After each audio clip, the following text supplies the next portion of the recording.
paz seja convosco, graça e paz nessa noite. Hoje eu tenho uma palavra profética que se encontra em Mateus capítulo 24, e versículo, a gente vai ler versículo 8 em diante, tá? E realmente é profética, o sermão profético, o princípio das dores, né? A gente vai entender um pouquinho qual é esse tempo que a gente tem vivido, né? Que quem está no mundo fala, meu Deus do céu, o que eu faço? E quem está na igreja ainda se assusta, né? Ainda se escandaliza com as coisas que têm acontecido, não é verdade? Mas a gente vai entender, baseado na palavra de Deus, na Bíblia, qual é o tempo que a gente tem vivido. Se é o tempo que a gente pode confiar, se é o tempo que a gente vai se escandalizar, né? Agora o ministério vai ser assim, tá? Você pregando a palavra do Senhor, porque o Senhor, ele não pediu, ele ordenou, tá? Para que a gente pregasse essa palavra em todo canto, né? E só pulando um pouquinho aqui, só para você entender o que eu estou falando, no versículo 14 do capítulo 24 fala assim: e este evangelho do reino será pregado em todo o mundo, em testemunha a todas as gentes, e então virá o fim. Então eu prego com prazer, para que todos saibam do evangelho e que Jesus volte logo, porque nós estamos na igreja, nós acreditamos que um dia o Senhor voltará. Eu acredito freneticamente nisso. Eu sonho em ver o meu Senhor, em tocar em Jesus, em abraçar, em olhar para aquele que me entendeu, que olhava para mim em momentos difíceis, você sabia que eu tenho testemunho para contar? Grande, daquele que me tirou da frente de um carro que o diabo mandou para me matar. Uma certa vez o diabo jogou um carro enorme em cima de mim, em um tempo que não se conta pelos homens, muito menos de um segundo. O Senhor me tirou da frente do carro e eu estou viva aqui. Eu tive leucemia e o Senhor me curou de leucemia. Eu não conseguia mais nem ficar em pé. E o Senhor me curou. Eu passei, eu acho que em 6 meses, 1 ano, alguma coisa assim, eu estava perdendo as forças, né, do meu corpo, e o Senhor me curou, né? E o livramento que você não viu, eu tenho certeza que você tem testemunho para contar, mas e os livramentos que a gente nem sabe, que é a saúde, os filhos, né? E o Senhor, apesar de todas as lutas, a gente tem tido graça. Essa graça que não é barata, que não é de graça, mas é a graça e a misericórdia de Deus, que perdoa o pecador quando se arrepende de verdade, né? A graça é para aqueles que têm um coração contrito e arrependido. Sabe, querido, eu estava pensando sobre isso, sobre o coração contrito e arrependido. Que às vezes a pessoa pensa, não, as coisas não aconteceram do meu jeito, não vou sair da igreja, não vou me desviar, e porque tem a graça, Deus vai me perdoar. Não, a dor do coração contrito e arrependido é a dor que merece perdão. Por quê? Porque a pessoa, quando se arrepende, ela não faz mais. Ela não faz mais. Eu estou falando isso por quê? Porque eu estou falando sobre o sermão profético, o princípio das dores, o final dos tempos, a volta de Jesus. Eu estou falando sobre arrependimento, sobre graça, tá? Então a gente vai ler aqui, ó. Um vídeo, a gente tem que acelerar um pouquinho. Mateus, capítulo 24, versículo 8, diz assim, ó: mas todas essas coisas são os princípios das dores. Antes de ir para o próximo versículo, eu vou te falar. Esse capítulo ele tem um contexto que os discípulos estavam passeando e quiseram mostrar o templo, né, para Jesus. Como se Jesus fosse impressionar com o templo, como se Jesus se impressionasse com dinheiro, com alguma coisa que algum ser humano pode ter. Jesus falou, olha, eu porém vos digo que no fim dos tempos não vai restar pedra sobre pedra, nem disso daqui, nem de nada, tudo isso vai acabar. E Jesus começou a explicar para... Aí os discípulos ficaram pensando assim, mas como é que a gente vai saber, Senhor? E aí Jesus começou a falar para ele os sinais, o que ia acontecer, as coisas que estão acontecendo hoje, Jesus já sabia. As coisas que estão acontecendo hoje, o Senhor já sabia. Aqui, ó, versículo 9.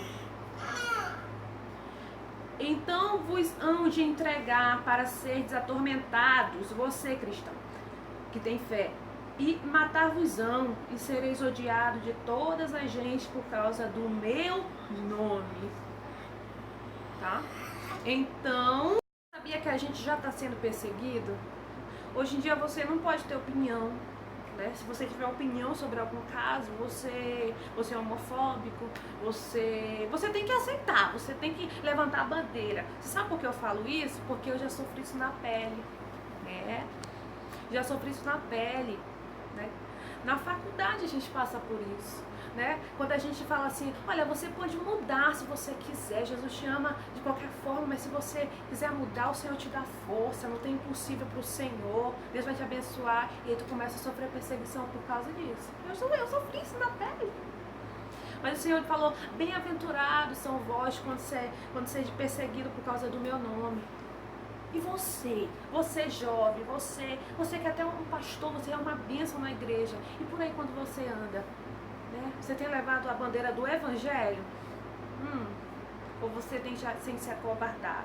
Eu convivo com muita gente que se diz cristão, né? Às espreita, escondido. Mas na hora de levantar essa palavra, gente, é questão de amor a almas. Quem tem Deus tem que ter amor a almas. Não consegue levantar essa palavra. Dentro de casa, não vive essa palavra. Na igreja, canta, faz alguma coisa, mas não vive a palavra. Do que adianta? Você está perdendo tempo. Me perdoa se a palavra está sendo dura, mas eu amo a tua alma. Eu tive um chamado para pregar o evangelho do Senhor. Amém? Continuando.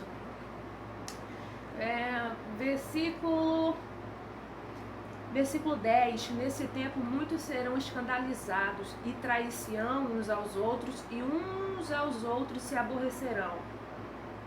O tempo da inimizade, o tempo que ninguém confia em ninguém, o tempo que tudo pode acontecer. Você tem dúvida que esse tempo é hoje? E surgirão muitos falsos profetas e enganarão a muitos. Olha, presta bem atenção. A palavra do Senhor não fala assim, ó, e surgirá um falso profeta, e surgirá a besta que se levantará do mar, que fala Apocalipse. Não, a Bíblia fala assim, ó, que no princípio das dores aparecerá vários falsos profetas. Em que você tem confiado? Você sabe qual é o mal do ser humano? É confiar no homem. Se ele confiasse plenamente somente em Deus, não estou falando que você não tem que se congregar, você tem que se congregar. Você tem que reabastecer a sua fé. Quando você está fraco, você tem que ter uma cobertura espiritual. Mas tem gente que idolatra tanto o homem. Ele fala que ele não adora santo, que ele faz aquilo, mas ele idolatra tanto o pastor, tanta cantora, tanto, sabe, e se decepciona. E quando a pessoa cai, a pessoa fica, mas caiu, então não presta mais. Tipo assim, não é mais o meu Deus. Gente, isso não existe. São homens, são carnais, tem que lutar todo dia pela salvação. Tá? Então, levanta pessoas que caem propositalmente, que são os falsos profetas, que estão ali para enganar, para te iludir, né? Então, pare de focar no homem, foque em Deus. Se você focar na palavra, ninguém vai te enganar com falsa profecia, né? Ninguém vai te enganar com meninice. Se você focar na palavra, o Espírito Santo é que dá o desenvolvimento da palavra, que faz a gente entender. Amém? E por se multiplicar a iniquidade, o amor de muitos se esfriará. Era aqui que eu queria chegar. Olha, presta atenção. E por se multiplicar, tipo assim, se multiplicou tanto o pecado que as pessoas olharam e falaram assim, pra que eu vou pra igreja? Sabe, eu vou pra igreja, eu chego lá, eu sou perseguida pelo irmão, pela irmã, não vejo amor neles. Pra que eu vou pra igreja se aquele pastor falso profeta, se ele profetizou na minha vida e a vida dele é toda, né, destruída, pra que eu vou pra igreja? Tipo assim, as pessoas deixaram de acreditar, o amor se esfriou. Tudo de ruim está acontecendo, as pessoas pensam que Deus está dormindo. Como Jesus, quando estava no barco, na proa do barco, e os discípulos se preocuparam tanto no meio daquela ventania, né? E aí perguntaram se Jesus estava dormindo, se ele não se importava. E Jesus estava ali tão tranquilo. Sabe? Você pensa que Deus vai se desesperar? Você pensa que Deus vai se desesperar, Jesus vai se desesperar se você largar a sua fé, abandonar a sua fé?